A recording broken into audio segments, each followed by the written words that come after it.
June 4, 1942, 2:20, miles northwest of Midway Atoll, 10:24. Hours. The morning sun glinted off the Pacific swells as Commander Mitsuo Fuchida stood on the flight deck of the carrier Akagi, watching the deck crews maneuver the last of the Type 99 dive bombers into position. The smell of aviation fuel mixed with salt air, a scent that had become as familiar as breath itself during the 6 months of unbroken victories that had carried the Kido Butai, the First Air Fleet, from Pearl Harbor to Ceylon. Around him, the ordered chaos of carrier operations continued with practiced precision. Mechanics checking engine cowlings, ordnance crews rolling torpedoes into position, pilots in their flight suits gathering for final briefings. The sound that dominated the scene was the distinctive whine of aircraft engines being tested, a mechanical symphony that announced Japanese naval air power at its zenith, the concentrated striking force that had rewritten the rules of naval warfare and established Japanese dominance. Across the Pacific in fewer than 6 months of operations, Fuchida had led the first wave at Pearl Harbor, had witnessed the destruction of American battleship power, and now stood as air commander for an operation that would extend Japanese defensive perimeter another 1,000 miles eastward, securing Midway as an advanced base and potentially drawing the remnants of the American Pacific Fleet into a decisive engagement that would break American will to continue the war. The plan was elegant in its simplicity: seize Midway, force the Americans to respond, destroy their carriers with the overwhelming striking power that 4 fleet carriers could deliver. Everything in Fuchida's experience suggested this operation would follow the pattern established at Pearl Harbor, in the South China Sea, in the Indian Ocean. Japanese planes would strike first, strike hardest, and achieve tactical dominance before the enemy could effectively respond. Yet something was different this morning, a disquiet that Fuchida could not quite articulate, but that manifested in small irregularities. The American patrol planes that had been spotted the previous night, the absence of the expected surprise that had characterized previous operations, a subtle tension among the staff officers that suggested operational plans were not unfolding with the precision that had marked earlier victories. The whine of aircraft engines continued, but beneath that familiar sound was something else, a faint electronic hum from the Akagi's radar equipment, new technology that might detect approaching aircraft, but that also suggested the enemy might possess similar capabilities, that the element of surprise that had been Japan's greatest advantage might be compromised in ways the plan had not adequately considered. This moment, Japanese naval aviators preparing for what they assumed would be another overwhelming victory, confident in their equipment and training, trusting in the tactical doctrine that had delivered 6 months of uninterrupted success, marked the apex of Japanese naval power and the beginning of its catastrophic reversal. What Fuchida and thousands of Japanese sailors and airmen experienced over the next hours would transform their understanding of the war, of their enemy, and of the strategic realities that would determine the Pacific conflict's outcome. The gap between Japanese expectations and the disaster that would unfold was so vast that even survivors struggled to comprehend what had happened, how victory had transformed into defeat so suddenly and so completely that the entire trajectory of the Pacific War pivoted in the space of 5 minutes on a June morning. To understand the shock and incomprehension that Japanese forces experienced at Midway, one must first grasp the context of absolute dominance that had characterized the previous 6 months of operations. The Imperial Japanese Navy had executed operations from Pearl Harbor to the Indian Ocean with a success that seemed to validate every element of pre-war planning and preparation. The attack on Pearl Harbor had achieved surprise so complete that American battleship power in the Pacific had been neutralized in a single morning. Subsequent operations had swept Allied forces from the Philippines, Malaya, Singapore, the Dutch East Indies, and Burma with a speed and efficiency that exceeded even Japanese planners' optimistic projections. The Kido Butai itself had become the most feared naval striking force in the world. Its 6 fleet carriers, Akagi, Kaga, Soryu, Hiryu, Shokaku, and Zuikaku, operating as a concentrated air armada that could appear without warning, delivered devastating strikes against enemy naval and air forces, and withdraw before effective counterattacks could be organized. The carrier strike force had demonstrated at Pearl Harbor and in the Indian Ocean that it could project power across thousands of miles of ocean, that it could achieve air superiority wherever it operated, and that no enemy force could stand against the concentrated striking power that hundreds of carrier aircraft could deliver. Japanese naval aviators were the most experienced in the world, veterans who had honed their skills in combat operations across the Pacific and who had developed tactical doctrines that maximized the effectiveness of their aircraft and weapons.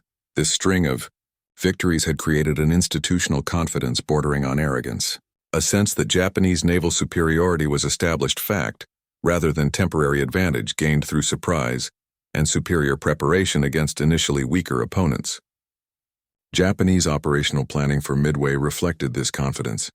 The plan was complex, involving multiple forces operating across vast distances, with intricate timing requirements and assumptions about enemy responses that reflected faith in Japanese ability to control the operational tempo and to respond effectively to contingencies. The plan assumed that American forces would react predictably to Japanese moves, that Japanese striking power would prove overwhelming once engaged, and that tactical execution would proceed with the precision that had characterized previous operations. Commander Fuchida embodied this confidence. He was among the most experienced combat aviators in the Imperial Japanese Navy, had planned and led the Pearl Harbor attack, and had participated in every major carrier operation through the Indian Ocean raid. His understanding of carrier operations was built on direct experience, on successful missions that had validated tactical concepts and demonstrated the effectiveness of Japanese aircraft, ordnance, and pilot training. He had no reason to doubt that Midway would follow the established pattern.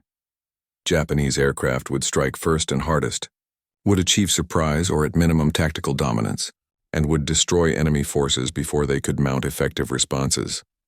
The Midway operation plan divided Japanese forces into multiple groups with different objectives.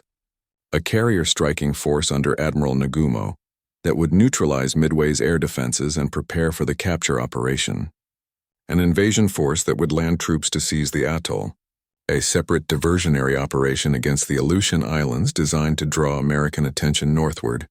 And a main battle force under Admiral Yamamoto positioned to destroy American naval forces that responded to the Midway operation. The complexity was intentional, designed to overwhelm American defensive capabilities and to create multiple threats that would divide and weaken the American response. But the complexity also created coordination challenges, dispersed Japanese forces across thousands of miles of ocean, and created timing dependencies that assumed operations would proceed according to plan without significant enemy interference. What Japanese planners and commanders did not fully appreciate was that their most significant advantage, surprise, and the initiative that surprise provided, had been compromised before the operation began. American cryptanalysts had broken Japanese naval codes with sufficient completeness that Admiral Nimitz possessed strategic intelligence about Japanese intentions, force dispositions, and operational timing that allowed American forces to position themselves for ambush rather than reacting defensively to Japanese strikes. This intelligence advantage reversed the fundamental dynamic that had characterized previous engagements. Instead of Japanese forces achieving surprise against unprepared opponents, American carriers would be positioned to strike Japanese carriers at moments of maximum vulnerability. The morning of June 4th began for Japanese forces with the execution of plans that seemed to be proceeding normally. Aircraft from Nagumo's 4 carriers, Akagi, Kaga, Soryu, and Hiryu, launched a strike against Midway's air defenses, delivering attacks that damaged facilities and suppressed some defensive capabilities, but that did not achieve the complete neutralization that the operation plan required. The strike aircraft returned with reports that a second attack would be necessary to fully suppress Midway's defenses before the invasion force could approach safely. This requirement for a second strike created the first decision point that would prove catastrophic: whether to prepare remaining aircraft for a second land attack or to maintain them ready for anti-ship operations in case American naval forces appeared. Nagumo's decision to prepare for a second land attack was tactically reasonable, given the information available to him. Reports from Midway indicated incomplete suppression of defenses, no confirmed sightings of American carriers had been received, and the operational plan assumed that any American naval response would come from Pearl Harbor and would not arrive in time to affect the Midway operation. But this decision required rearming aircraft that had been spotted on carrier decks with torpedoes and armor-piercing bombs suitable for anti-ship work, replacing them with land attack ordnance suitable for striking Midway's facilities. This rearming process was underway, with ordnance crews moving weapons on crowded hangar decks and flight decks. When reports arrived that changed everything, American ships, including what appeared to be a carrier, had been detected to the northeast. The sound that had defined the morning, the whine of aircraft engines being tested and prepared, was joined now by more urgent sounds. The clatter of ordnance being moved, the shouted orders of deck crews, the alarms signaling that combat operations were required urgently. The Japanese carriers were caught in a moment of maximum vulnerability. Aircraft were being rearmed, flight decks were crowded with planes in various states of readiness, fuel lines were exposed, ordnance was scattered across hangar decks, and the carefully practiced procedures for launching strikes had been disrupted by the need to change mission loadouts rapidly while recovering the Midway strike aircraft that were returning low on fuel. Fuchida, recovering from an appendectomy performed aboard ship the previous day, watched from a limited vantage point as the organized chaos of carrier operations descended into something more desperate. The discipline and precision that had characterized 6 months of successful operations remained, but the tempo was wrong, the timing was compressed, and the simultaneous demands of recovering aircraft, rearming strike planes, and preparing to launch against newly detected American forces created coordination challenges that exceeded what the system had been designed to handle. Japanese carrier doctrine assumed that operations would proceed sequentially: launch strikes, recover aircraft, prepare for subsequent missions, with sufficient time between phases to complete each properly. Now all phases were occurring simultaneously, under the pressure of knowing that American carriers were within striking range and might be preparing their own attacks. The vulnerability of this moment was not immediately apparent to Japanese personnel who had never experienced what happened next.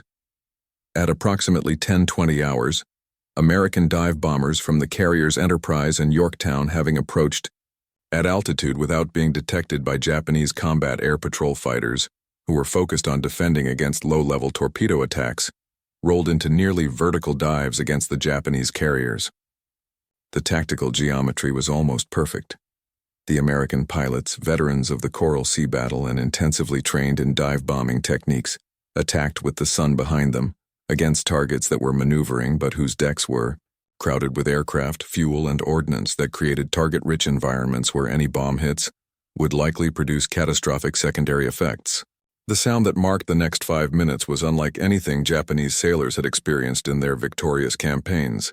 The scream of American SBD Dauntless dive bombers descending at angles approaching 70 degrees, the whistle of falling bombs, and then the multiple concussive blasts as 1,000-pound armor-piercing bombs struck carrier flight decks and penetrated into hangar spaces where their explosions ignited aviation fuel, detonated ordnance, and started fires that spread with terrifying speed through spaces designed for efficiency rather than for damage control. Akagi took one bomb hit that proved fatal, the bomb penetrating the flight deck near the amidships elevator and exploding in the hangar where aircraft were being fueled and armed. The explosion and subsequent fire spreading through the hangar and up into the island superstructure. Kaga took multiple hits with bombs striking flight deck, hangar deck, and near the bridge, starting fires that quickly became uncontrollable. Soryu suffered 3 direct hits that devastated the ship's interior and started fires that would lead to the carrier's loss within hours. Commander Fuchida, watching from Akagi, experienced those minutes as a compression of horror and incomprehension, the impossibility of American dive bombers appearing without warning, the precision of attacks that seemed to find every vulnerable point simultaneously, the immediate understanding that the carriers were doomed before effective damage control could even be attempted, the sound of explosions and the visual signature of fires consuming 3 carriers simultaneously announced a tactical disaster of such magnitude that it exceeded anything in Japanese naval experience, anything that training or doctrine had prepared commanders and crews to respond to, anything that the confident planning for Midway had considered possible. The emotional contrast between the confident preparation of the morning and the catastrophic reality of those 5 minutes was so extreme that it produced psychological effects that would persist for survivors throughout the war and beyond. Japanese naval personnel had internalized a narrative of invincibility, of technical and tactical superiority, of institutional excellence that made defeat by inferior opponents impossible. The rapidity with which 3 fleet carriers transformed, from operational warships to burning wrecks, challenged this narrative so fundamentally that cognitive dissonance was inevitable. The evidence of disaster was undeniable, but the understanding of how disaster could have occurred so suddenly remained elusive even to experienced officers who witnessed it directly. The 4th carrier, Hiryu, escaped the initial American attack and launched its own strike against the American carrier Yorktown, achieving hits that would eventually contribute to that carrier's loss. But Hiryu's success was temporary. American dive bombers located and attacked Hiryu later that afternoon, delivering bomb hits that started fires similar to those consuming the other Japanese carriers. By evening, all 4 Japanese fleet carriers that had dominated the Pacific for 6 months were burning or sunk, their aircraft and crews mostly lost, their contribution to Japanese naval power eliminated in a single day's combat. The symbolic object that would haunt Japanese survivors was the sound of American dive bombers, that distinctive scream of aircraft descending at near vertical angles, a sound that had not been particularly feared before Midway, but that became associated with the destruction of Japanese carrier power and with the reversal of Japanese strategic momentum. The sound represented American industrial capacity translated into combat effectiveness. The SBD Dauntless dive bombers were products of American aircraft manufacturing, of training programs that produced competent pilots in quantity, of tactical doctrines that emphasized coordinated attacks and concentrated striking power, of intelligence capabilities that positioned American forces to achieve surprise against opponents who had assumed surprise was their exclusive advantage. The immediate aftermath of the carrier losses was chaos and confusion, as Japanese forces attempted to comprehend the magnitude of disaster and to adjust operational plans that had assumed overwhelming Japanese superiority. Admiral Yamamoto, positioned hundreds of miles to the west with the main battle force, received fragmentary reports of the carrier losses and faced decisions about whether to continue the operation, whether to attempt to engage American forces with the heavy surface ships under his command, or whether to withdraw and preserve remaining forces for future operations. The decision to withdraw acknowledged that Midway's objectives could not be achieved without carrier air power, that Japanese heavy surface ships could not operate safely in waters where American carrier aircraft could attack without effective Japanese air cover, and that risking additional losses in pursuit of unachievable objectives was strategically unacceptable. For Japanese naval aviators who survived Midway, the experience produced a transformation in understanding that would influence their conduct through the remainder of the war. The assumption of invincibility was shattered, replaced by recognition that American forces could achieve tactical surprises, that American weapons and personnel were capable of devastating effectiveness when properly employed, and that Japanese tactical and technical advantages were narrower and more contingent than pre-war confidence had assumed. The survivors would fight with continued skill and dedication, but the certainty that had characterized the war's first 6 months was replaced by a more realistic assessment of Japanese limitations and American capabilities. The strategic implications of Midway extended far beyond the immediate tactical defeat. The loss of 4 fleet carriers eliminated a significant portion of Japanese carrier strength and, more importantly, eliminated the experienced air crews and maintenance personnel whose expertise could not be rapidly replaced. Japanese industrial capacity could build replacement carriers. Indeed, several were already under construction, but replacing the institutional knowledge and combat experience lost at Midway would require years that Japanese strategic position did not allow. The balance of carrier power in the Pacific, which had favored Japan through the war's first 6 months, shifted toward rough parity immediately, and would shift increasingly toward American advantage as American shipbuilding capacity delivered new carriers at rates Japanese industry could not match. The transformation in Japanese strategic thinking following Midway was gradual but profound. Pre-war planning had assumed that Japan could establish a defensive perimeter across the Pacific, fortify key positions, and make American reconquest so costly that the United States would negotiate a settlement that preserved Japanese gains. Midway demonstrated that this strategy faced fundamental challenges. American forces could achieve tactical surprises that eliminated Japanese advantages. American industrial capacity could replace losses at rates that favored wars of attrition, and American willingness to accept casualties and continue offensive operations exceeded what Japanese planning had assumed. These recognitions did not produce immediate strategic revision. Institutional momentum and political constraints prevented radical changes in Japanese war aims, but they introduced doubts about ultimate victory that would grow as American offensives gradually pushed Japanese forces back across the Pacific. The sound of American dive bombers at Midway echoed through subsequent battles as Japanese forces encountered American air power with increasing frequency and increasing effectiveness. At Guadalcanal in the Solomon Islands campaign, in the Central Pacific Drive, Japanese forces would hear that sound repeatedly as American aircraft delivered attacks that Japanese defenses struggled to counter effectively. The sound became associated not just with tactical defeats, but with the broader strategic reality that American material advantages in aircraft production, in pilot training pipelines, in logistical support systems, would prove decisive regardless of Japanese tactical skill or combat determination. For the American forces who achieved victory at Midway, the battle validated tactical doctrines and technological developments that would shape the Pacific War's conduct. The use of dive bombers in coordinated attacks, the importance of intelligence in positioning forces advantageously, the value of damage control, training and carrier design features that enhanced survivability. All these lessons would be incorporated into American operations and would contribute to the systematic American advance across the Pacific through 1943-45. But for Japanese forces, Midway provided no comparable positive lessons.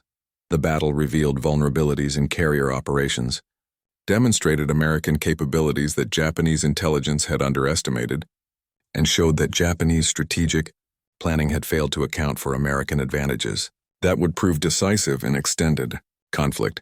The emotional and psychological aftermath of Midway for Japanese participants was complex and often suppressed. Military culture discouraged open discussion of defeats. Institutional incentives favored optimistic assessments and minimization of bad news, and individual survivors struggled with guilt and trauma that offered no clear path toward resolution or meaning. Many survivors internalized responsibility for the defeat, questioning their individual performance or their adherence to tactical procedures, rather than recognizing that systemic failures in intelligence planning and strategic assessment had created conditions where tactical excellence could not prevent disaster. This internalization of blame was psychologically damaging, but organizationally convenient. It avoided fundamental questions about whether Japanese strategic approach to the war was viable, whether Japanese military institutions were competent to execute the campaigns they had initiated, and whether the war could be won, given American advantages in resources and industrial capacity. The contrast between Japanese expectations on the morning of June 4th and the reality by that evening was so extreme that it produced cognitive frameworks that persisted through the war and into post-war Japanese understanding of the conflict. The expectation had been another quick victory, another demonstration of Japanese naval air power's effectiveness, another step toward consolidating the defensive perimeter that would make American reconquest prohibitively costly. The reality was catastrophic defeat, loss of irreplaceable carriers and air crews, demonstration of American tactical competence and material advantages, and the beginning of a strategic shift that would result in Japanese defeat despite continued tactical resistance.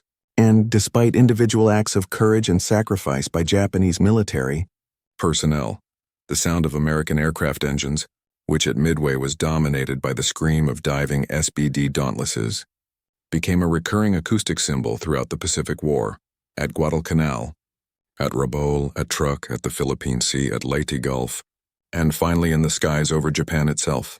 Each iteration reinforced the lesson of Midway, that American industrial capacity could produce aircraft in quantities that overwhelmed Japanese defenses, that American training systems could produce competent pilots in numbers sufficient to sustain losses and maintain operational tempo, and that American logistical capabilities could support air operations across vast Pacific distances in ways that Japanese more fragile logistics could not match. The sound became the acoustic signature of American material advantages translated into combat power, of industrial democracy's capacity to mobilize resources at scales that authoritarian alternatives could not sustain, and of the inevitable outcome of conflicts where one side possessed overwhelming material superiority, even when the other side demonstrated superior fighting spirit or tactical skill. For Commander Fuchida, who survived Akagi's destruction, but spent the remainder of the war in increasingly desperate defensive operations as Japanese forces retreated across the Pacific, Midway represented a personal and professional transformation. The confidence of the Pearl Harbor attack leader, the certainty of Japanese tactical superiority, the assumption that Japanese spirit would overcome material disadvantages, all were casualties of those 5 minutes when American bombs found Japanese carriers at their most vulnerable moment. Fuchida would reflect in post-war writings that Midway marked the moment when Japanese naval power reached its zenith and began its irreversible decline, that the battle revealed strategic miscalculations that could not be corrected through tactical excellence, and that his understanding of the war and its likely outcome shifted fundamentally despite his continued service and his continued execution of missions with professional competence. The epilogue of Midway, from the Japanese viewpoint, is not a story of immediate collapse or of recognition that the war was lost. Japanese forces would continue fighting for 3 more years, would inflict casualties on American forces that made every subsequent battle costly, and would demonstrate tactical innovation and fighting spirit that earned respect even from enemies.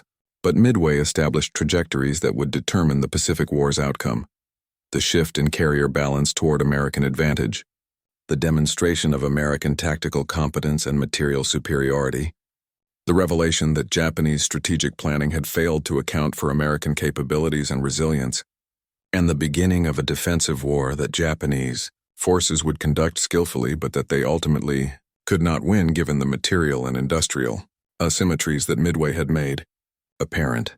The sound of aircraft engines on Akagi's flight deck that morning, the whine of preparations for another expected victory, was silenced by the explosions that destroyed the carrier and killed the institutional confidence that had carried Japanese naval aviation through 6 months of unbroken success. That silence, the absence of the expected victory, became itself a kind of sound that echoed through Japanese strategic thinking and combat operations through the remainder of the war. It was the sound of assumptions proven false, of advantages revealed as temporary, of victory transformed into disaster so suddenly and so completely that understanding required abandoning comfortable narratives and confronting uncomfortable truths about relative capabilities and strategic realities.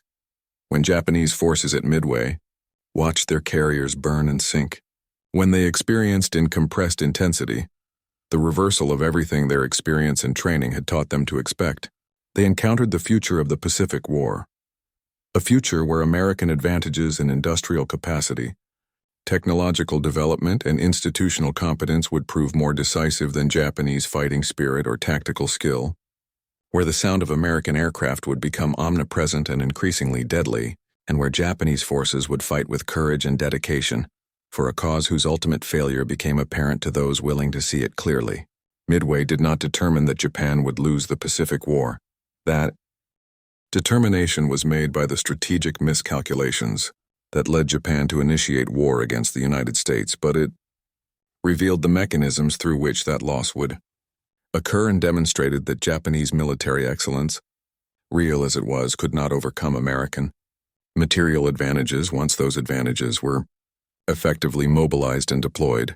The transformation from victory to disaster occupied 5 minutes, but its implications extended across 3 years and across the entire Pacific theater, shaping every subsequent battle and gradually overwhelming Japanese resistance through systematic application of the advantages that Midway had revealed.